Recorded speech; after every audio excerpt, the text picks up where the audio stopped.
Now, we have to deal with another date neglected in history. 1482. Ships land off the coast of what is now Ghana, later the Gold Coast, earlier the Gold Coast. They insist now on building permanent fortifications. Portuguese ships had been coming along that coast since 1438. They would take a few slaves out of the country. 1442. The Portuguese king, seeing these slaves so well dressed and seeing them bringing presents from home, gave them presents and sent them home. The idea of enslavement had not reached his mind. The Portuguese enslavers thought the king was crazy, had his head shaved and sent him to a monastery. Got another king who could think better about the trade. Now, all right. The important thing about this trip, when they forced their way into Ghana, an African king, King Asa, differed with them and told them, if we saw each other infrequently, maybe we could maintain our friendship. Too much familiarity would erode our friendship. He was beginning to see what could happen. And then, in the beautiful last lines of his speech, he said, the sea is forever pushing against the land, and the land with equal obstinacy is forever pushing against the sea. He understood what could happen. But those Portuguese who couldn't sell him the Bible story forced that gun story on him, and they forced their way in and built Elmina Castle, the first of the great slave forts along the coast of Ghana. If 36 of the 42 slave fortresses are in Ghana, this tells you that Ghana was the headquarters of the slave trade. My point of mentioning this is that there's some evidence to indicate that Christopher Columbus was a part of this expedition. He says in his diary, as man and boy, I sailed up and down the Guinea coast for 23 years. What was he doing up and down the coast of West Africa for 23 years? He was in the early Portuguese slave trade. This is Christopher Columbus. Now let's go to 1492. Because in 1492, other things happened other than the alleged discovery that was not a discovery at all. Let's deal with two African events that helped to set certain things in motion. 1492, Spain was whitening up through the marriage of Queen Isabella and Ferdinand.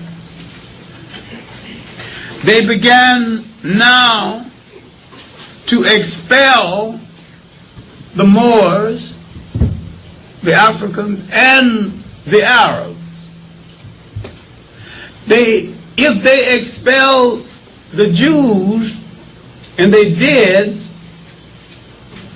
that means they did not consider the Jews white. For most of the Jews were Sephardics. The same descendant of these Sephardic Jews are second-class citizens in Israel right now, though they are the majority in the population. Not a single field officer in the Israeli army is a Sephardic, though they are the majority in the army. The army is dominated by whites. Same is true of the Russian army. You got millions of Orientals in Russia. I'm showing you that whites play the white game, left or right, no matter what they say they believe religiously, no matter what they say they believe politically, they play the race game.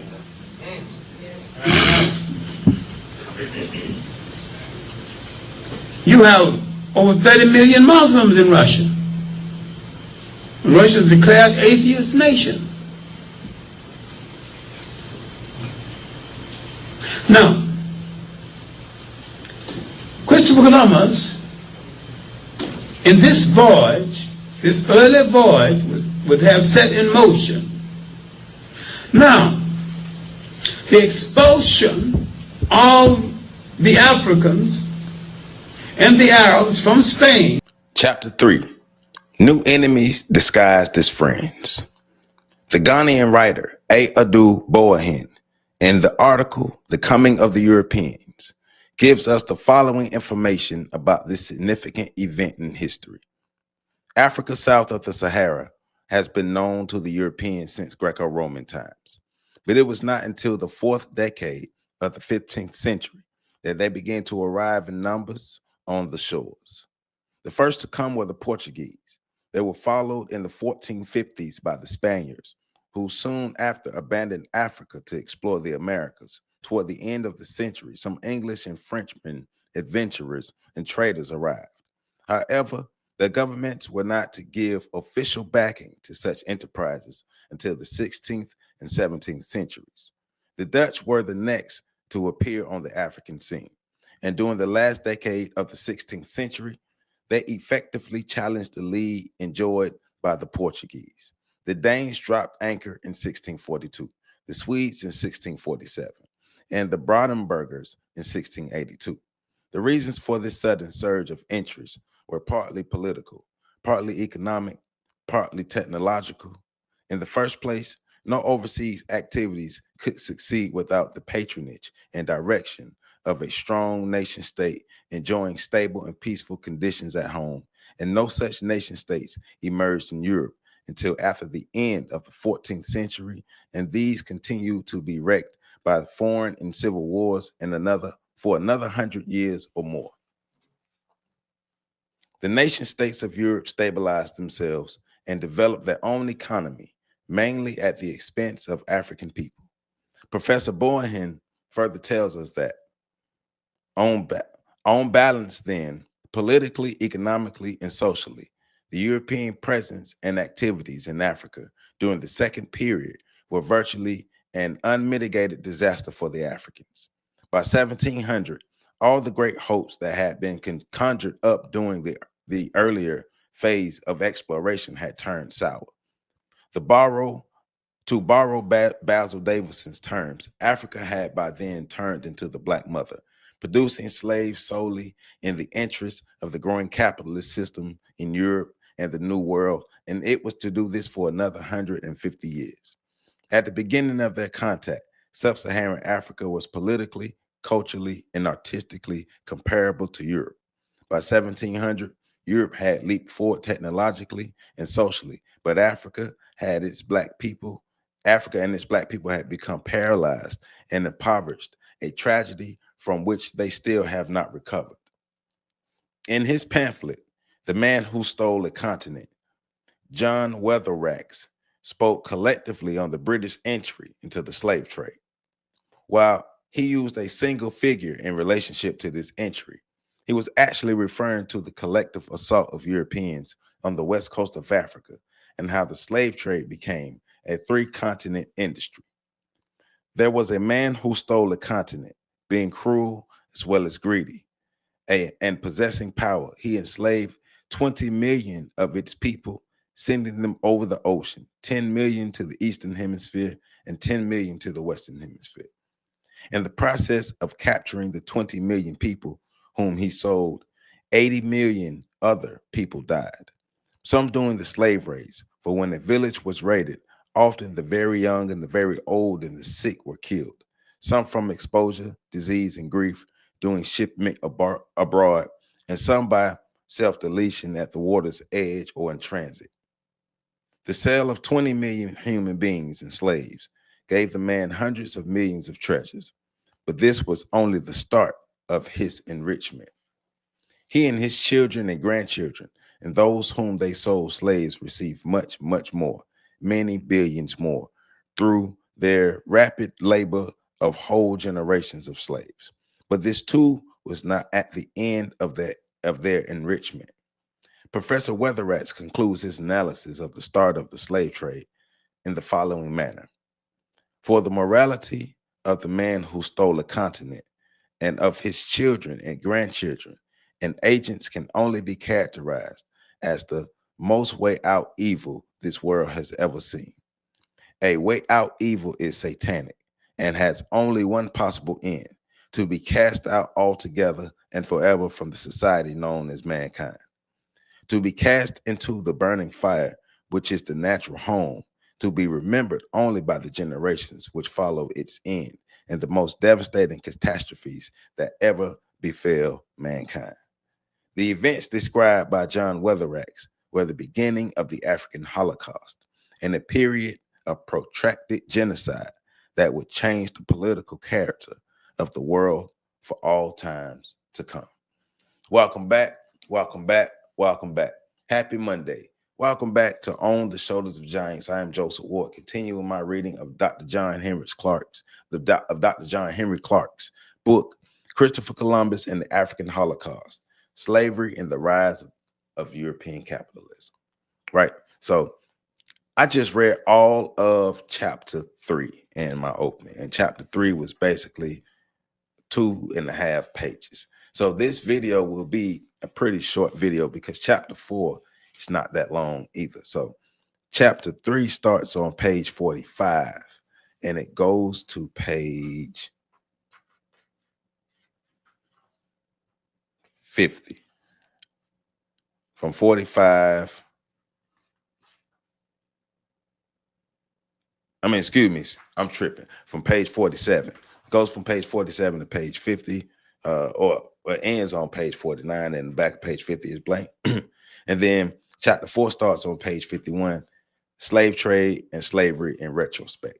But before we get into chapter 4, because I am reading chapter 4 while I'm in chapter 3, new enemies disguised as friends. Dr. Clarke is getting into the rise of the slave trade, the coming of the Europeans onto the African shores, and the Europeans coming to enrich themselves. One thing and one thing only: to enrich themselves. Wealth, land, power, resources. Wealth, land, power, resources. We need to build ourselves back up to become powerful, and each nation wanted their hands in the pot to get the treasures that they needed to build their empires. And the slaves and the natural resources were the two main things that they needed to enrich themselves.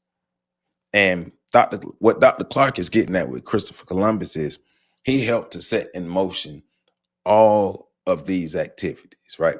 Because Columbus, with his knowledge of selling the Gold Coast of Africa, used that after Isabella and Ferdinand had united. He used that to be sponsored by them to go on his voyages, because he had to be sponsored to go on his voyages. So he was sponsored to go on his voyages. And on his voyages, that's when the destruction of Black people, the destruction of African civilization happened, right? And set in motion, like I said, 2 continents were destroyed. 1 continent was enriched. 3 continents involved, right? And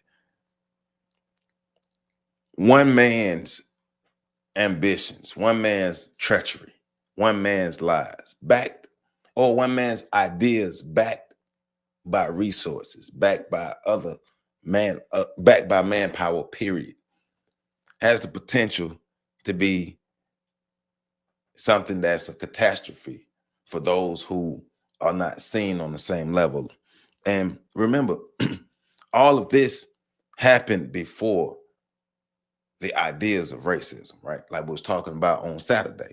All of this happened before the ideas of racism. So Christopher Columbus going out on his voyages, but even before that, being able to sail up and down the Gold Coast, his knowledge of the Gold Coast before 1492, his knowledge of it then helped him in his voyages to be able to come back and set things off with the Portuguese, especially with the Spanish and the Portuguese going into Africa and ravaging the people, ravaging the landscape, right? And then opening the door for the rest of Europe, for the Dutch, for the French, for the Danes, for the British, you know, for the Netherlands.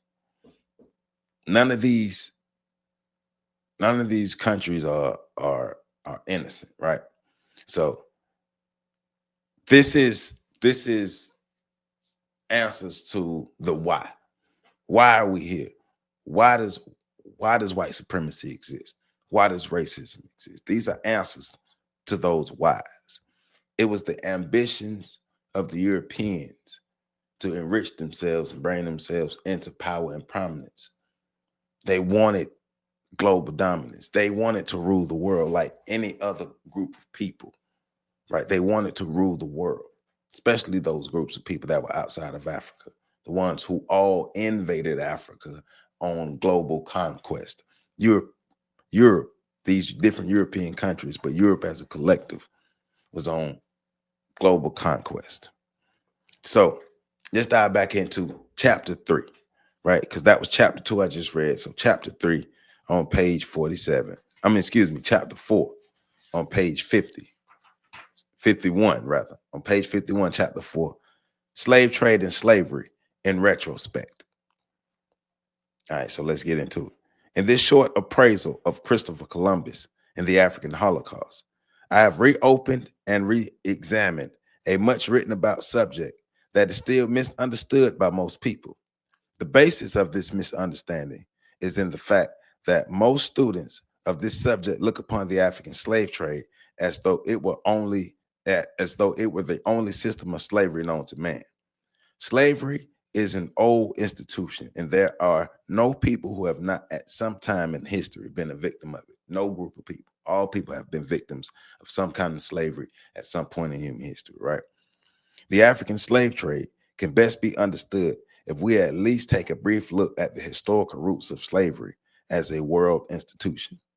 Slavery in ancient societies was appreciably different from the type of slavery that was introduced into Africa by the Europeans in the 15th and 16th centuries. In most ancient societies, the slave was held in servitude for a limited time, for specific reasons, and in most cases, the slaves were captured in local wars. Skin color was not a factor as to whether a person did or did not become a slave, and in most cases, the slave had some rights that the master had to respect. In ancient Egypt, Kush, Greece, and early Rome, there were clearly defined codes of conduct governing the relationship between the slaves and their masters. Some of the earliest of these codes are recorded as the laws of Moses. In the book, The History of Slavery and the Slave Trade by W.O. Black, published in 1858, the following information relating to early slavery is revealed. So let's get into it. The Mosaic institutions were rather predicted upon the previous existence of slavery in the surrounding nations, then designed to establish it for the first time, and the provisions of the Jewish law upon this subject effected changes and modifications which must have improved the conditions of slave among the particular people. There were various modes by which the Hebrews might be reduced in servitude. A poor man might sell himself. A father might sell his children. Debtors might be delivered as slaves to their creditors. And thieves who were unable to make restitution for the property stolen were sold for the benefit of the sufferers. Prisoners of war were subjugated to servitude, and if a Hebrew captive was redeemed by another Hebrew from a Gentile, he might be sold to another Israelite. At the return of the year of Jubilee, all Jewish captives were set free.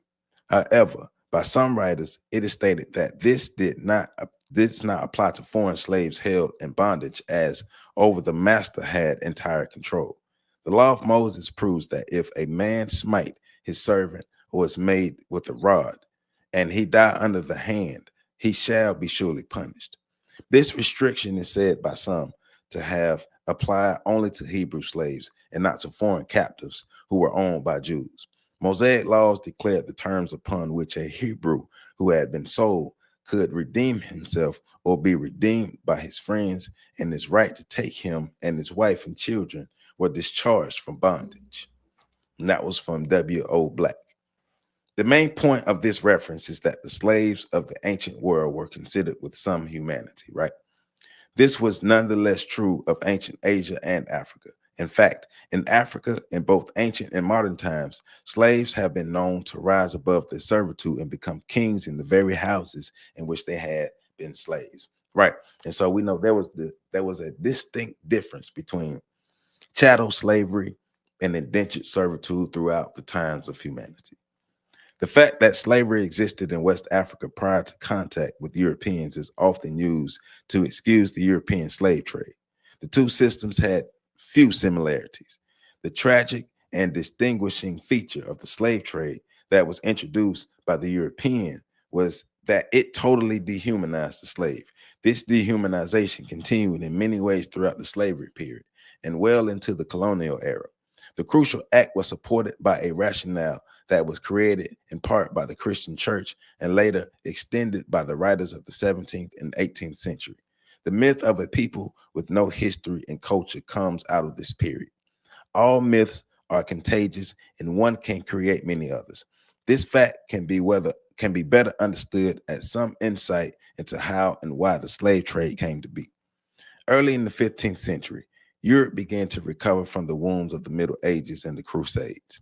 European skill in shipbuilding had improved, and in search of a food supply for their hungry population and for new worlds to conquer, Europe began to venture beyond their shores.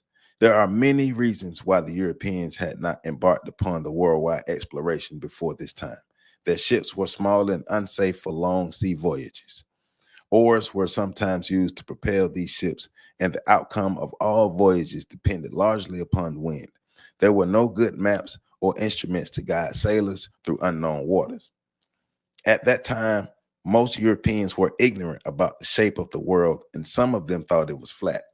The Portuguese set out to disprove this, and about the middle of the 15th century, they began trading with people along the west coast of Africa, to which they gave the name Guinea after the Sudanic Empire of Ghana.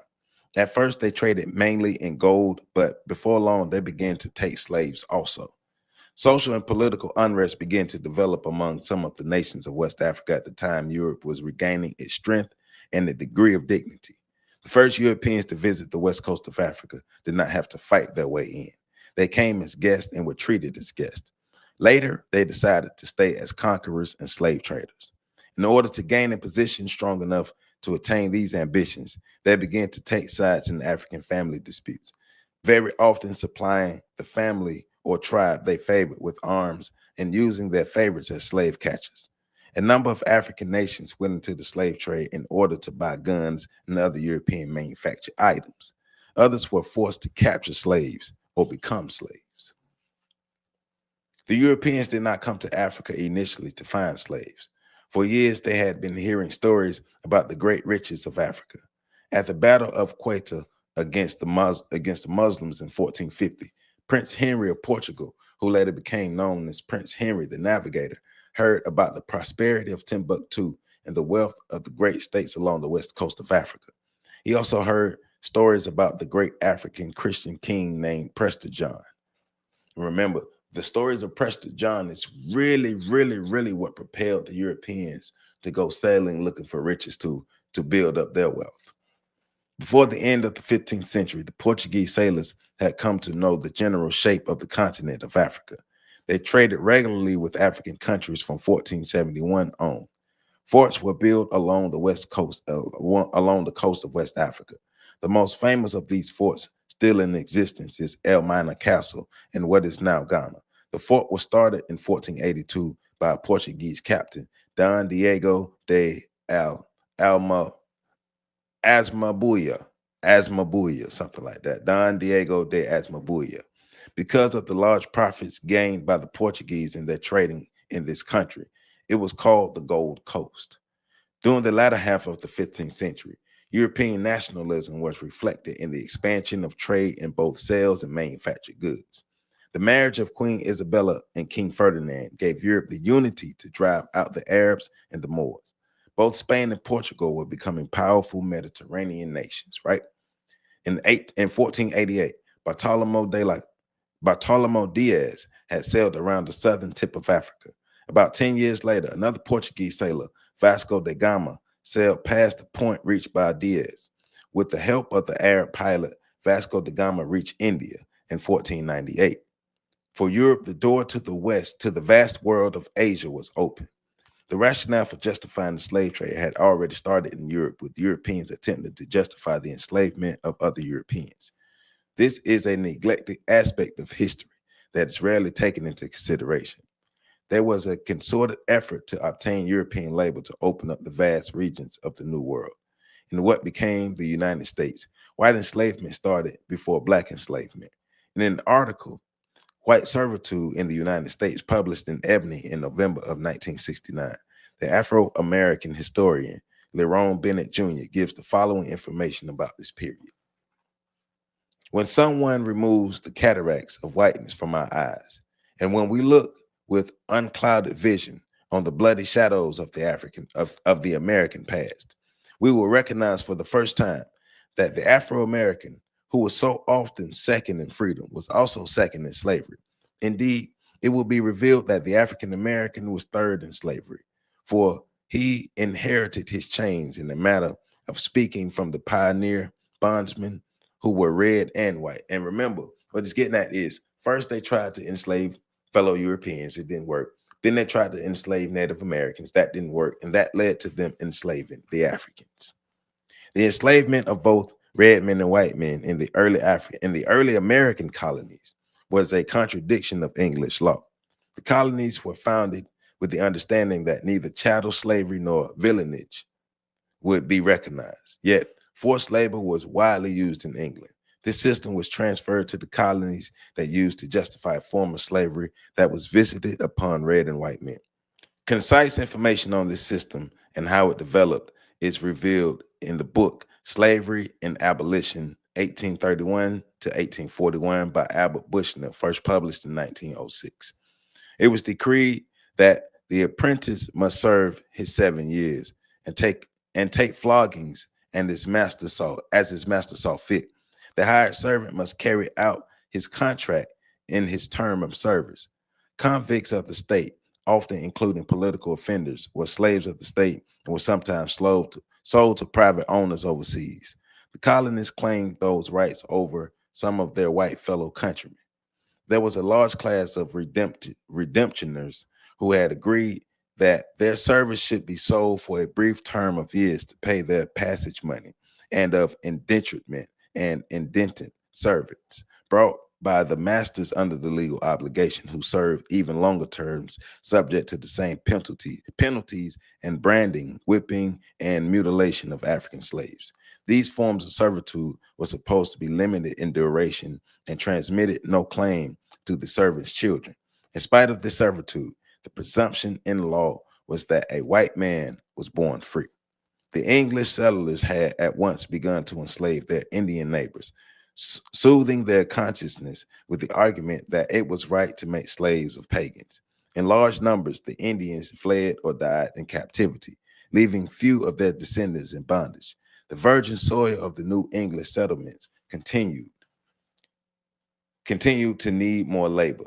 This led to a fierce search for white labor that subsequently led to a search for black labor. Bennett continues, it has been estimated that at least two out of every three white colonists worked for a term of years in the fields or kitchens as semi-slaves. White servitude was the historic foundation upon which the system of black slavery was constructed. There's a need to examine the slave trade and the role of Christopher Columbus and his voyages in setting this great tragedy in motion. I'm attempting to examine the slave trade and slavery with fresh insight and with a focus on long neglected aspects of this subject. Africans played a major role in opening up the New World for European settlements. Their labor and the raw material taken from their countries was important features in the development of the European Industrial Revolution. Europe would be nothing without Africa. Remember that. Europe would be nothing without the riches of Africa, the people of Africa, everything that came from Africa. And Europe being a nation, continent, countries, the different countries in Europe, different rulers, all of them wanting their piece of the pie and having the wherewithal to whoop somebody to get the piece of the pie. So we have to understand that aspect of them saying, hey, we can overtake you, so we will do that. No morals, no feelings, no love, no religion, no none of that stuff. We can overtake you. Now, morals or fake morals, fake religion, all this, all the fakeness that was used to justify the slavery. You can look at it in some way, be like, oh, and wag your finger in the moral sense, but it still doesn't help, right? But it's an understanding of how we got here, what happened, the whys behind the actions of the Europeans is being answered in this, right? The long-term answers, things that all the events that happen that set things in motion for us to be where we are right now, right? If Isabella and Ferdinand were not able to expel the Moors or the Arabs or the Jews, would we be in America right now? Would the transatlantic slave trade still have happened?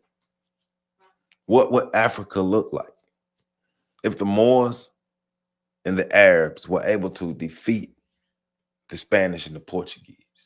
If they were able to continue to fight them off for another 700 to 1,000 years, what would the world have looked like? What would Africa look like right now? Would Africa have continued to flourish? Would Africa have continued to be raped, or graped by other continents, other invaders? Would Africa have been able to become strong again? You know, all these questions come about. But what we do know is Isabella and Ferdinand got together. They expelled the Moors, funded Christopher Columbus. He ended up in the Caribbean, which led to the destruction of the Caribbean, the destruction of what would become the United States, the destruction of Africa. White slaves didn't work out. Native American slaves didn't work out. African slaves worked beautifully, and they kept taking from Africa and kept taking and kept taking and kept taking until they were able to develop this new world that we live in and enrich themselves and become the dominant force on this planet, the system of white supremacy. It's a backstory. It's a backstory of how the system of white supremacy came about. So, one time for Dr. Clark. Remember, this is chapters 3 and chapter 4. Chapter 3 starts on page 47 and goes to page 49. Chapter 4 starts on page 51 and it goes to page 56. We're going to pick back up for the next video on chapter 5. Chapter 5 is also a short chapter, and chapter 6. So we're doing 5 and 6 for the next video. Well, shoot, both of them, we might have to do 5, 6, and 7 because both 5 and 6 are very short. So, I mean, you know, it's a small book as well. So, yeah, we might just end up doing 5 and 6 for the next video. So, but we still gonna get it in short videos, but a lot of good information in these videos. So we're gonna do chapters 5 and 6 for the next videos. That's on pages 57, from pages 57 to 64. From 57 to 64, chapters 5 and 6 for the next video. Remember, the link to get this book is in the description, so make sure you do that. Get your copy. If you don't have your copy, you need to go ahead and get your copy. Christopher Columbus and the African Holocaust, Slavery and the Rise of European Capitalism. We need to know how we got here and why the system of white supremacy is able to do what it's able to do. Dr. Clark is putting us on. So let's use this information to better ourselves. Let's just not collect this information and be intellectually masturbating. Let's use this information to enrich ourselves. I love y'all. Hey, hit that like button, comment, subscribe, and share. I forgot to say that at the beginning. Hit that like button, get those comments, subscribe, share. Make sure you share this with as many people as possible. We want to get this information out, and let's push this forward. We shooting for 100,000 subscribers. I need your help. I need your help. I need your help. Help me out. Love y'all. Catch y'all on the other side.